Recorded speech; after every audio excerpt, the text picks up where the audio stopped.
Laurent Roland Antonin, bonjour. Ahmed Arikpa, bonjour. Bonjour amis téléspectateurs et internautes. Bienvenue. Merci. On démarre notre périple de ce matin par un tout premier quotidien, le matinal, qui propose à sa une, permis de conduire au Bénin, le format biométrique mis en service. On parle de sécurité, transparence, durabilité, garantie. Oui, je crois que le Bénin, depuis 2016, a adopté une attitude de modernisation de tous les secteurs. Et donc, avec la dématérialisation aujourd'hui, c'est que tous les secteurs sont impactés. Et je crois qu'avec ce qui se passe aussi avec les conducteurs sur nos axes routiers, dans une certaine mesure où les gens peut-être peuvent circuler sans permis ou bien des faux permis, bien évidemment, avec un permis biométrique, je crois qu'on peut facilement identifier et savoir si ce permis est authentique ou pas, dans une certaine mesure. Donc, je crois que tout concourt à faciliter la tâche, non seulement aux citoyens, mais aux forces de sécurité et de défense, aux forces de contrôle, bien évidemment, au Centre national de sécurité routière, pour s'assurer que ceux qui prennent le volant sur nos axes routiers sont vraiment des gens aguerris et qui ont les qualités, en tout cas, dont les qualités ont été approuvées par le Centre national de sécurité routière au terme du test pour avoir le permis de conduire. Tout cela, il faut apprécier, c'est une bonne initiative. Bonne initiative, évidemment, donc qui garantit la sécurité, la transparence et la durabilité. Ce qui change fondamentalement avec l'ancien format du permis, c'est peut-être le fait que désormais c'est biométrique et donc il y a possibilité d'avoir plus de garantie justement par rapport à la fiabilité du document. Bien évidemment, parce qu'avant, par le passé, on a pu... avant, c'était un bout de papier, et ce bout de papier, n'importe qui pouvait se permettre de le faire. Et quand on parle de biométrique, c'est que c'est un certain nombre de données qui rentrent en compte, et donc qui rentrent en jeu. Qui est associée justement. Bien évidemment, et donc quand vous mettez on insère votre permis de conduire dans une machine, on peut identifier, savoir si réellement c'est authentique ou pas. Par contre, l'autre bout de papier, il fallait peut-être se rapprocher du Centre national de sécurité routière, aller fouiller pour voir si ce monsieur avait vraiment ou cette dame avait vraiment le permis ou pas. Encore que, quand on parle d'archives, fondamentalement, est-ce qu'il en existe de qualité dans nos administrations, bien évidemment? Est-ce que tout est aux normes? Non. Mais écoutez, la dématérialisation aujourd'hui, c'est pour régler un problème. C'est parce qu'il y a un problème. C'est parce qu'il y a un problème dans nos administrations que le gouvernement a pensé à la dématérialisation, qu'on ne se voile pas la face. Et donc, je ne dis pas que... C'est aussi parce que le monde évolue, tout simplement. Non, oui, mais pas parce que... Il faut évoluer avec son temps. Et il faut procéder justement très rapidement au traitement des données. Je suis d'accord avec vous. Je suis d'accord avec vous, mais l'un des problèmes, c'est qu'il y a un problème, il y avait un problème d'archivage au niveau de l'administration. Il fallait régler. Et donc, la dématérialisation aujourd'hui vient résoudre ce problème d'archives. Et voilà.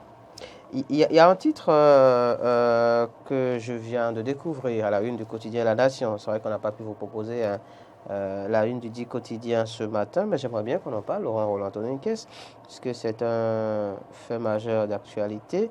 Victime blessée des accidents de la circulation routière, prise en charge médicale rendue systématique. Oui, je crois que ça, c'est une bonne nouvelle. Si réellement les forces, les agents de la santé pouvaient mettre en pratique cette décision, ce serait très bien. Beaucoup de personnes sont mortes dans les couloirs de nos urgences, notamment au Centre national hospitalier universitaire Hubert Koutoukou-Manga. De Cotonou. Oui, il y a beaucoup de témoignages, les gens font des accidents, sont là-bas et on demande que quelqu'un paye les premiers soins. Et quand vous ne payez pas les premiers soins, c'est un problème. La personne peut mourir. J'ai eu le témoignage assez triste d'une dame il y a quelques jours, dont le mari a fait un accident parce qu'un vieux voulait traverser la voie, s'est mal comporté et le mari de cette dame avait été remorqué par un immédiat. Quand ils ont fait l'accident, les immédiats étaient morts sur le champ. Et donc, le monsieur était blessé, mais était beaucoup plus inconscient. Et donc, on a mis les deux dans une première clinique et la dame étant informée, a commencé à faire le tour des hôpitaux, est allée dans un hôpital. Son mari, qui était inconscient, était allongé à côté du cadavre de l'autre, bien évidemment. Et malheureusement, ces personnes ne se préoccupaient de son cas. Il a fallu que la dame aille là, prenne son mari au dos, se prennent et cherchent d'autres centres de santé pour que le mari soit pris en charge. Malheureusement, un des pieds du monsieur a été amputé parce qu'il y avait eu trop de temps perdu.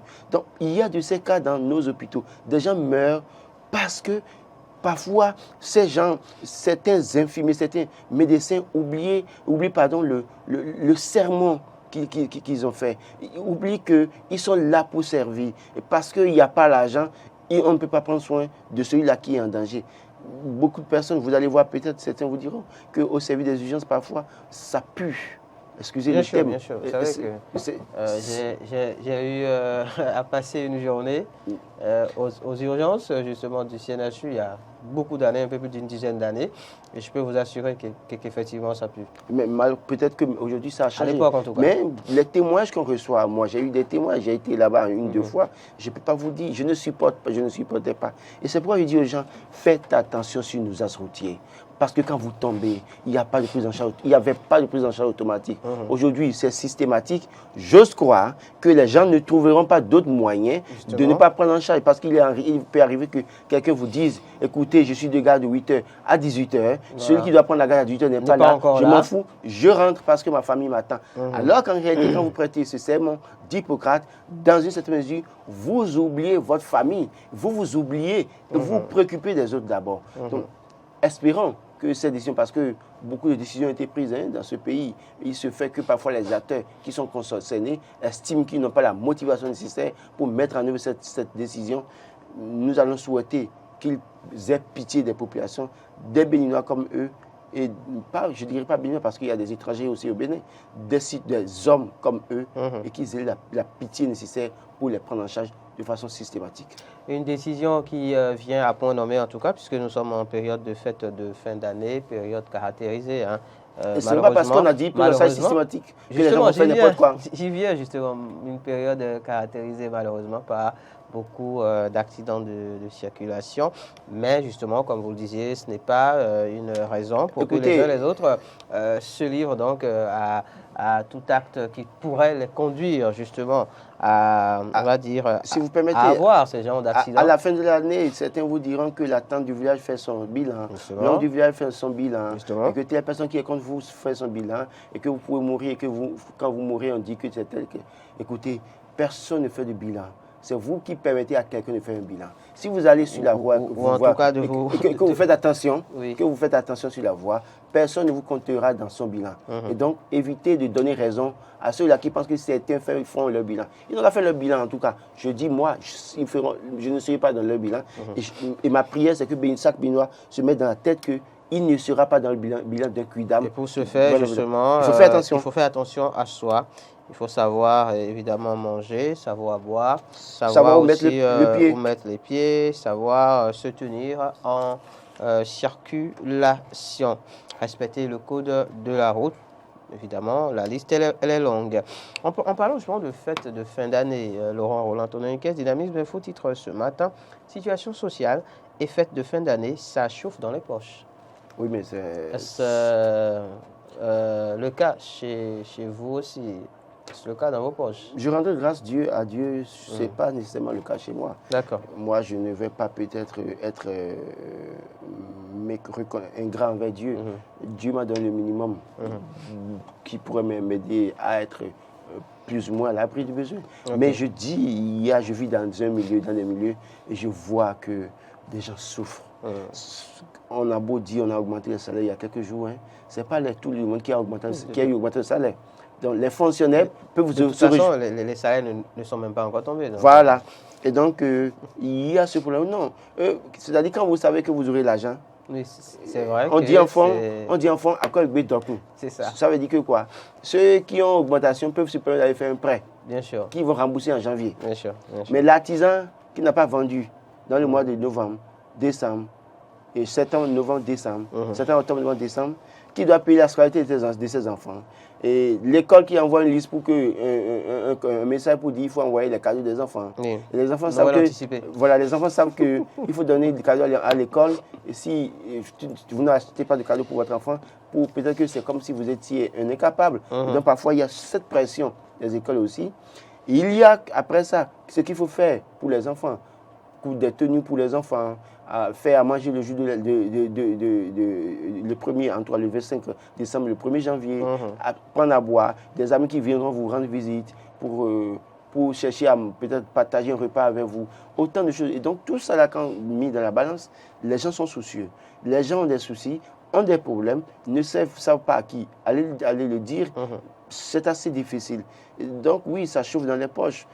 On va souhaiter peut-être que d'ici quelques jours, on est encore à 6 jours de la fête de Noël, 6 ou 7 jours de la fête de Noël. Oui, c'est dimanche prochain. Donc, on peut espérer peut-être que la Providence fasse quelque chose pour les gens. Sinon, qu'en réalité, en l'état, c'est difficile pour les gens. Quand vous écoutez les gens, difficile. Quand vous prenez un Zim, vous lui posez la question, parfois difficile de vous répondre. Vous prenez un taxi, vous engagez la discussion, difficile pour les gens. Vous avez un artisan chez vous, il vient chez vous pour travailler, vous lui posez la question, difficile. Les couturiers avant étaient débordés. Aujourd'hui, beaucoup de couturiers ne sont pas débordés. Allez voir les couturiers. Les couturiers, ils ne sont pas débordés. Ça veut dire qu'il y a un problème qui se pose. Ça veut dire qu'il y a une situation qui prévaut. Alors, que faire pour revoir cette situation? Le cassoulet, j'ai cru avoir lu il y a quelques jours que c'est à 4 000 francs le kilo déjà. Et donc, c'est à 4 000 francs avant Noël. Il se peut qu'à Noël, ça soit à 5 000, à 6 000. Vous avez vu la surenchère l'année passée. Et donc, le riz, quel est le prix aujourd'hui? L'huile de consommation, quel est le prix aujourd'hui? Donc, autant de choses. Les boissons, la dernière fois, j'ai vu que la société béninoise qui s'occupe des boissons au Bénin a augmenté les prix de ces boissons également. Donc, il y a une certaine augmentation au niveau des prix de ce qu'on peut utiliser par exemple pour les fêtes. Et donc, quand on regarde son budget et qu'on sait qu'en janvier, dès la première semaine, les écoles vont envoyer la deuxième tranche. Deuxième tranche, déjà, même on était dans la période, ils vont vous dire de commencer à solder la troisième tranche dans certaines mesures. Avec cette pression, c'est un problème pour les parents. Et donc, effectivement, ça chauffe dans les poches. Ça chauffe. Et peut-être que ça chauffe aussi dans la poche du DP de djihadistes, et peut-être il en parle. Peut-être bien. Oui. Parce qu'on sait que la presse écrite est en difficulté depuis 2016, bien évidemment. Sûr. Et donc, c'est assez difficile, sachant que les médias, les sociétés au Bénin ne font pas de publicité pour autant. Pour nos confrères de la presse écrite, c'est assez difficile. Ça fait que ceux qui paraissaient peut-être sortir 1000 exemplaires sont peut-être à 50 ou 100 ou plus exemplaires aujourd'hui. C'est assez difficile. Donc, j'estime qu'il faut trouver le mécanisme pour régler cela. C'est pas, c'est au gouvernement de voir, soit subventionner les prix, soit trouver le moyen d'envoyer l'aide à la presse, l'aide publique à la presse, en tout cas. L'aide à la presse privée, pardon. L'aide à la presse privée, pour que les médias puissent... Ça, c'est pour les médias, évidemment. Respirer. Parlons de notre fait d'actualité, abondamment abordé par les quotidiens ce matin. Laurent Roland Tononiquet, on sort du volet social. Contribution à la levée de son assignation à domicile en 2019. Yahi célèbre Mohamedou Bouhari à l'occasion de son 80e anniversaire. Oui. Certains y voient d'ailleurs un jeu politique, mais bon, intéressons-nous au fait tel qu'énoncé. Non, je crois que Bouhari est intervenu à l'époque dans l'affaire et ça a été difficile pour Boni Yahi d'être assigné à domicile. Il ne pouvait jamais se l'imaginer.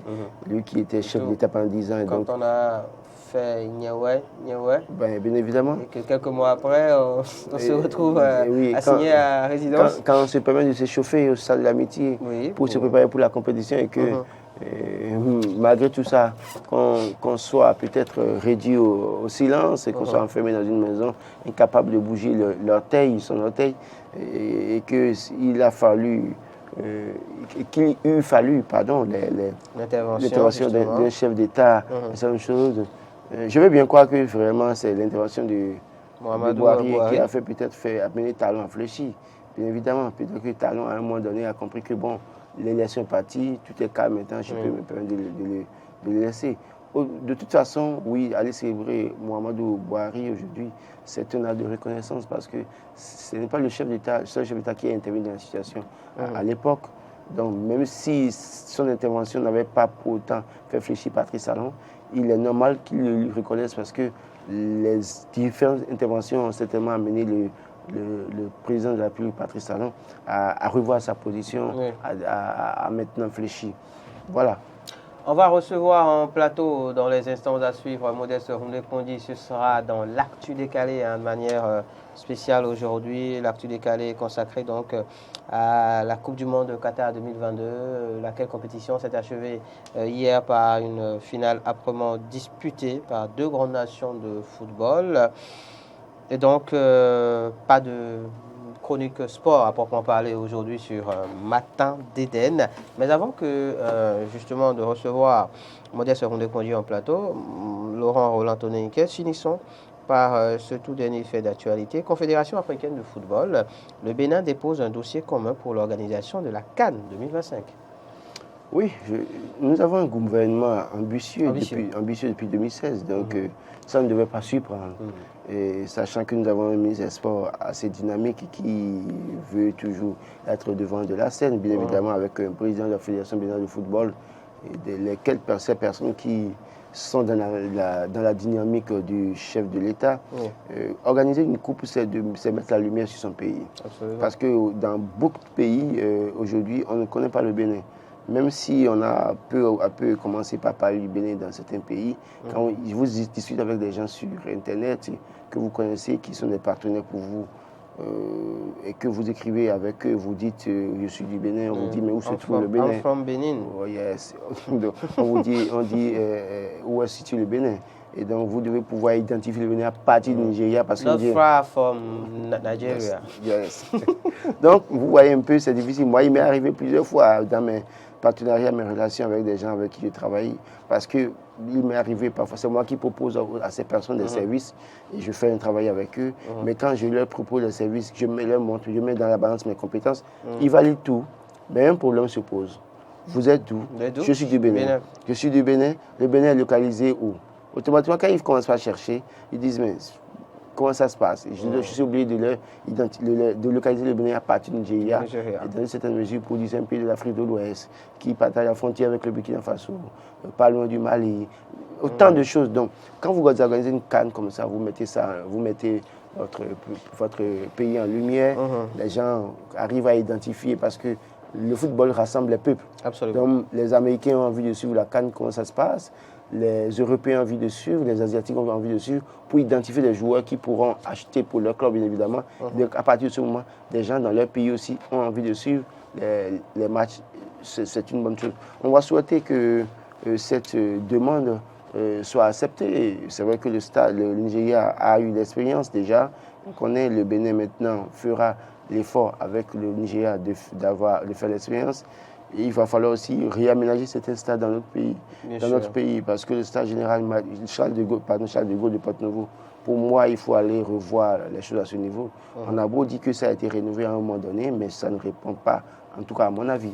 Et il faut voir le stade René Pleven de la Papa, bien évidemment, qui est dans un état qui n'encourage pas de toilettes, pas de choses. C'est pas, je suis pas allé là-bas ces derniers jours, c'est parce que ça a été arrangé. Et donc, il faut essayer d'avoir tout au moins 3-4 stades répondant aux normes. Voilà, aux normes. Et je crois que c'est 2025. Donc, oui, 2025. On est en 2022. Disons qu'on si la décision tombe vite. On est pratiquement en 2023 voilà, déjà. Donc, si la décision tombe vite, en 1 an et demi, 2 ans, on peut construire un stade, ce n'est pas impossible. On a vu des gens construire un stade en 6 mois, en 5 mois. Peut-être que l'autre stade... oui, le stade démontable. Le stade démontable des Qataris voilà, parce nous parviendra. Parce qu'ils cherchent à qui donner ça. Bien sûr, bien sûr. Donc c'est vrai que le Bénin a déjà déposé le dossier pour l'avoir. Peut-être bien. Et ils vont le mettre peut-être à Bowen Calavi. Peut-être bien, pourquoi pas, pour permettre de renouer avec le football. Voilà, je n'attends que ça. Voilà. Merci à vous, Laurent Roland Tonei-Ikes.